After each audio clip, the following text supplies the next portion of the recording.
Kung feeling mo stuck ka sa buhay, pakinggan mo to. Hindi ka talaga late, pero baka kulang ka lang sa disiplina. Kasi ang success, hindi yan tungkol sa swerte. Tungkol yan sa araw-araw na choices mo. Discipline is doing it even when you don't feel like it. Focus is choosing your future over distractions. And consistency is what turns small actions into big results.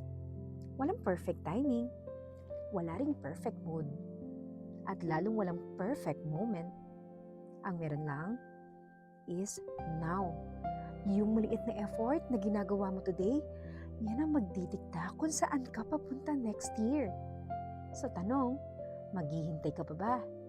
O magsisimula ka na ngayon? God bless.